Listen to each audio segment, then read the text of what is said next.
This is a tutorial on the residential purchase agreement. Now I have it filled out with sample information for California, but this can be used in any state. This is designed to be a universal purchase agreement. So we'll start here with the date that we draft this form. Then we put in the name of the buyer. Then we identify the property with the address, city, state, zip code, county, parcel number. Then we write in the purchase price in numerical format here on line 7. We rewrite the purchase price in text format on line 9 just for redundancy to make sure that we don't make a typographical error and then have the wrong purchase price on the signed document. So we have it written twice. Close of escrow. Now there are two options. You can put in a definitive calendar date or check this box and put in how many days after acceptance. Now here we have the brokerage name. So I just put in 2 sample names just for the sake of filling this out. Of course, if one brokerage is representing both sides, you'd put the same name. And if there's no brokerage involved, you could delete this and write, just put a line through it maybe, or write NA. I would leave NA or not applicable. Maybe the sellers represent themselves in a for sale by owner or something. All right. We come to finance terms. We have the earnest money deposit, EMD, which is usually between 1% and 3% of the sales price. So we have this made up sales price of $800,000 for the sake of an example. So I put $8,000 here, which is 1%. If this was an all cash offer, you check this box and then just move on. But we're going to pretend that we're putting 20% down. That means we're getting a mortgage for 80% of the purchase price, which is $640,000. If this was FHA or VA, you'd check the appropriate box, but we're just pretending we're doing a conventional mortgage of 80% of the purchase price. Now, if there are additional terms, maybe a seller credit for closing costs, you'd go ahead and write it in here. Remainder of down payment. Now, it tells you what that number is. It's the total down payment minus the earnest money deposit. So because we're putting 20% down of $800,000, that's $160,000 minus the earnest money deposit. And so we put in $152 right here. And then all that added up. So if you add up the EMD, the mortgage, and the remainder of the down payment, it should equal your purchase price right here. Both parties initial, the bottom of each page, and then we move on. All right, so proof of funds should be included with a purchase.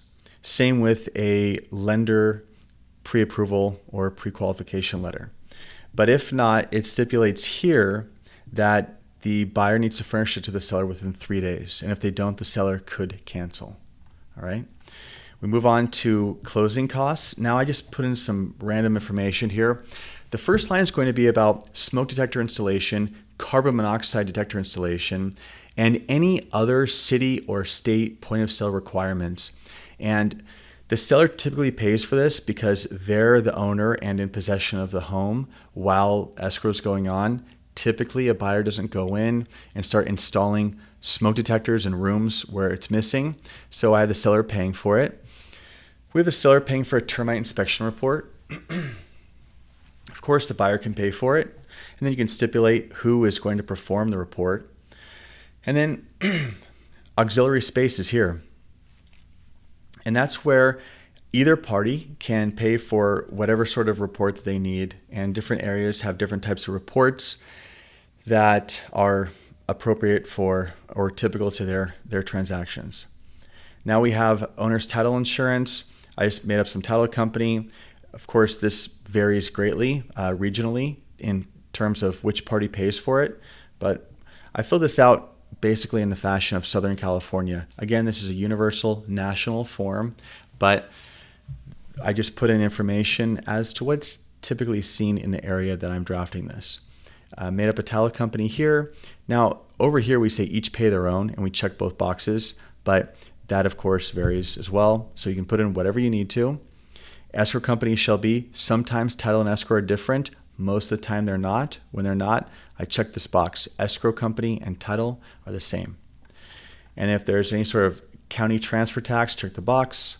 City transfer tax. If there's an HOA involved, you'll check the appropriate boxes. If there's no HOA, just leave that blank. We have the seller paying for a home warranty. I put in $600. And then I wrote buyer's choice. That's just personal preference. But there are all these nice blank lines where either party can be responsible to pay for anything you want to write in here. And then both parties initial, we continue on. These are items that are automatically convey. Obviously in real estate, if it's affixed to the premises or immovable, that typically transfers with the property.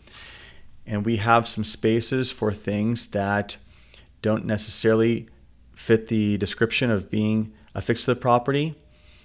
Well, some do, but we clearly define here what items can be added on, and the buyer can check whichever of these items they want to convey with the sale.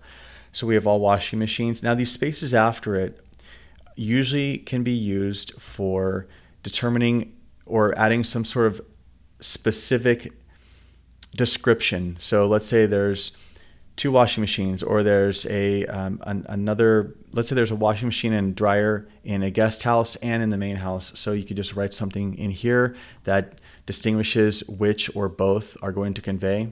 You get the idea, but basically you can identify and add any further description to items that you want to convey with the sale. There's a little extra verbiage about solar panels. Contingencies. So there are 3 main contingencies in this contract. The first is going to be a loan. Now, by default, if the buyer's getting a loan, they have 17 days where the buyer can back out should they not be able to obtain the financing that they're getting. And you can shorten or lengthen the 17 days here by just writing in a number. If it's a cash buyer, you can just check this box and put no loan contingency. Same with appraisal, 17 days by default in this agreement. You can shorten or lengthen it. Or again, if it's a cash buyer, you can just waive it by checking this box and waive both these contingencies. Now the third is going to be the third contingency that's built into this agreement is the inspection contingency. And this gives the buyer by default 17 days to conduct all investigations and inspections that they deem necessary to determine and explore the condition of the property. Now, that, of course, can be modified here. The 17 days can be modified by typing something in on this line, or it can be waived, which I do not recommend. This is typically if this is some sort of distressed property sale, maybe hostile tenants and a cash investor that's very sophisticated is buying it. Usually they can get away with waiving it because they don't care how bad the condition is, or they have a budget to address how trashed a home might be on the inside. But in general, you do not want to waive the inspection contingency. By default, seller has 7 days to deliver buyer with all the disclosures. Now, there are standard advisories and boilerplate verbiage here about withholdings. This has to do with taxes that the title company, through their escrow department, is going to address with the clients, but there needs to be a little bit of verbiage about the FIRPTA disclosure.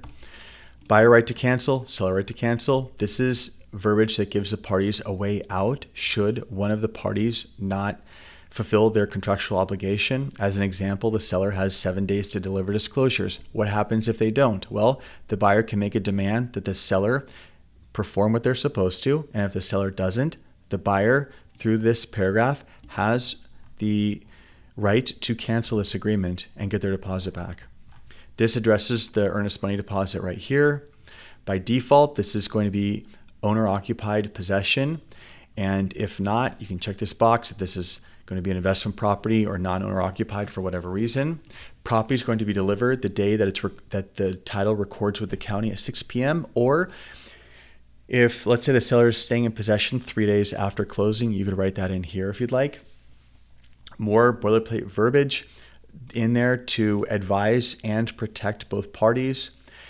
Feel welcome to read through it. If you have any questions, leave a comment. Alternative dispute resolution. This seeks mediation as a first course of dispute resolution and is automatically incorporated into the agreement. Now, if the parties aren't able to successfully resolve their dispute through mediation, There is a paragraph for arbitration. And the idea is that this is avoiding litigation or going to having expensive hearing with the judge and suing each other. So instead, you could have an arbitrator make a ruling judgment and avoid going to court. Now, both parties must initial this box if they want to have arbitration as a form of resolution prior to just suing each other. If not, they still have to go to mediation first, then they can sue each other after that if they want. But this is in here as just different ways different steps to solve a resolution or solve a dispute prior to going to court. Finally, a list of all different provisions about property taxes, equal opportunity housing, a recommendation for inspections, wire fraud warning, etc. In here, just good measures for consumers to protect each other. Expiration, this offer will expire on the third day by 6 p.m. if the seller hasn't accepted it. And if the seller does, they're going to sign down here. If the seller is going to do a counter, they're still going to sign, but they need to check this box. Very important. And this basically stipulates that the seller agrees to everything in this purchase agreement plus whatever's outlined in the attached counteroffer. That attached counteroffer modifies the terms that are outlined in it. So everything in a purchase agreement is going to convey. The counteroffer simply is going to modify whatever terms are written out. And both parties are initialed at the bottom. And then, of course, you're going to have, this is where the brokerage is. So you're going to have the listing agent and the selling or buyer's agent. They're going to identify themselves, and they're going to put in their brokerage name, license number for the brokerage, their own license number, and they're going to sign. Finally, we have the escrow holder's information that goes in here. Both parties initial at the bottom, and that will complete the purchase agreement. Please let me know if you have any questions in the comments. Thanks for watching.